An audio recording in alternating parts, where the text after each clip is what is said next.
That's literally it. Yeah. You become family. Which is what you say, isn't it? Have I ever failed my sisters? Yes, my sisters. You're literally family.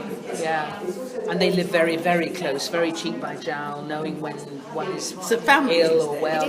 Well, because it's that reliance on, there really is a reliance on one another to share all the experiences and the burdens, the good and the bad, which one does with the family. Yeah. And is that the same behind the scenes as well? Oh, no, we hate it.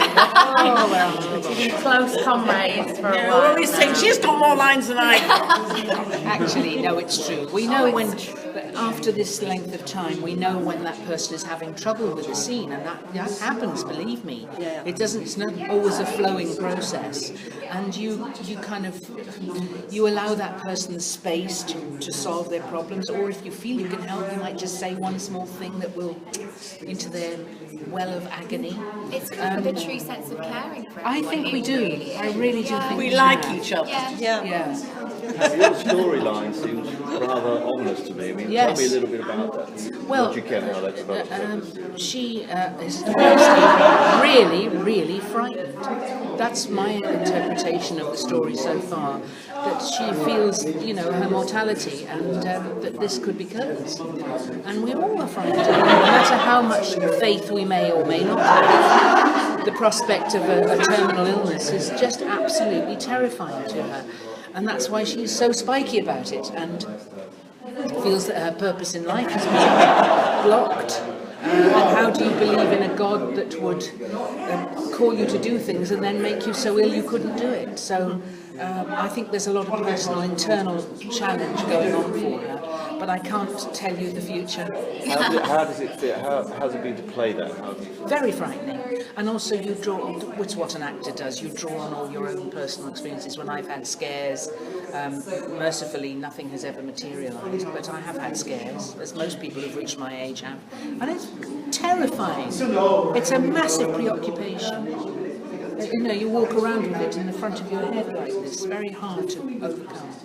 So in that time of trial and testing, what does Sister Evangelina's faith bring her? How does it help her, or does it not this time? Oh yes, it does. It does, but you'd have to watch episodes. Onwards.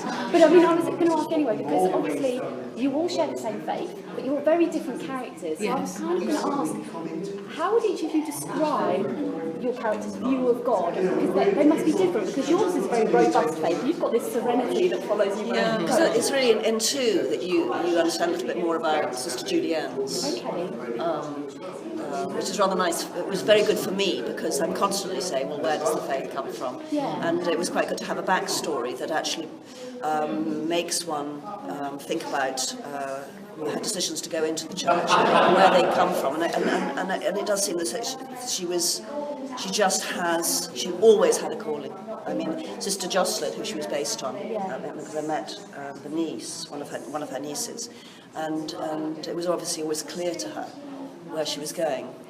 It's something that I would never understand fully. So all I can do is try to paint the picture, given the very good scripts that we have and the stories that one has. And I think the biggest thing is her constant watchfulness, basically, watching what's going on around her, and absolute tolerance, whereas I would want to change the circumstances. She takes on her particular ways to take on the circumstances. I think you're much more to do with come out of the world and change, and mine is, well, this is it, let's just take care of this and these people and these things, because that's what we need to do. And I suppose I've got a storyline when Fred kind of grows up a bit more in this series, but coming from actually, I suppose, a younger version of changing, of going in and going that kind of new 60s thing, but from a nun, going, okay, I can make a difference here and do something, things that are quite modern, really, I think. So, I don't know. It's quite interesting because your character has contradictions. Absolutely. Almost more, I was going to say prudish, but it's not. It's just a kind of views of what's right and wrong, and then actually still wanting the young view to Well, I suppose alter see the world as it really is. Yeah, absolutely. But it's a funny balance. It's an interesting one. As regards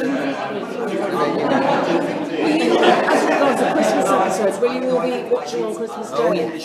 Oh yes, for sure. Yeah, because we've all got partners, I think, who want to, and family who we're going to. And do you have the same reaction we do in terms of, you know, there's millions of people at home in tears. Do you? Well, yes, on this. I mean, Three back rows. It's just all you could hear was sniffles. I know. I mean, I And as can't. Pam said, you tried to do this so that when we came to Your see makeup you, doesn't come. you went black down the face. And is that what you like at home? And my husband's even worse because I've generally seen it once by the time he watches it, but he really does go, and he makes noise. I'm sitting there watching, and I suddenly hear, and hand him the tissues. When you've got real life babies on set, It's heaven. does that bring any sort of chaos though? No, it brings actually a real Everything topic. has to be very calm. Everything gets very beautiful. focused. The baby comes on and everybody shuts up and it all goes very efficiently, quietly. I love it. And if you're lucky, you're this far from the baby and you get to have a really good look. And you can't do that with other people's babies. That was the first moment I cried today, was when the little baby was in the pram. And it was delightful, and yet you knew there were problems. It just that was the first one. Can you talk about filming the Christmas episode? Well, as usual, we did it in the heat of the summer, with the The snow hottest coming, in this wonderful summer. dabbing the perspiration as you've got scarves and gloves and hats. I was always trying to sneak away, getting my cardigan off underneath my coat, and our costume people were like, "Get her cardigan." Yes. Why, we know that this is such a popular series, but why 4 series on? Why is a programme that is so, it doesn't shy away from the faith at all? We see the nuns singing together, we see prayer, it's mentioned. I loved last series, you said something about God isn't in the action, he's in the response. Why is a series like this so popular in a society that we're told is becoming more and more secular, no place for religion, we're disillusioned with it? And I yet think there are that's nuns on exactly. primetime telly. I think that's exactly why it's successful. Well, it's because it's a gentler way of life. It's when people had faith and they had families and they were all together. They looked after each other. Life has become splintered. Religion has very much gone down the drain. Family life, because people move away for work and everything else. Village life is gone. So people don't have that connection. I also don't. I mean, interesting. It's religion that is, in a way, the problem. And it isn't about religion. This is about faith. And community and Well, that's still a problem for me. I mean, I was brought up Roman Catholic, so I have a very strong sense of religion, but not a very strong sense of faith. But this gives me some. I do, through these characters, understand how things like tolerating, as opposed to real tolerance, as opposed to a desire to keep changing, doing, and all the rest of it. Living with things, all of those. It's very different to religious ideals. I mean, it's the ideas of, as you say, of community. As Judy's saying, there's the ideas of community, the ideas of working together, the ideas of being in a family, and religion is meant to have been that. It's I'm just sorry, I that it's really have gone to into tell you I'm an discord. atheist. I can't let this conversation go on and let you think. No, but I just wanted to not be part of, faith is wonderful, because I don't know what faith is. Well, that's I what we're don't, saying. and Yeah, I it's a can't. question. Somebody has to define it for me before I can even begin to discuss it. I think it's like it's something that's been created to help people get through life. I like Jenny, was brought up by nuns. I'm a Roman Catholic, lapsed. And I think nowadays people see people sending Galaxy to go 300 million miles at 40,000 miles an hour and land on a comet. And you have to then question if there is a God. I mean, everybody now, they can make babies. They can make babies in a dish.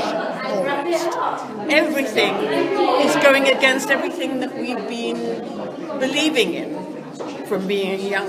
Well, certainly me, from being young. The idea that men to be quite good.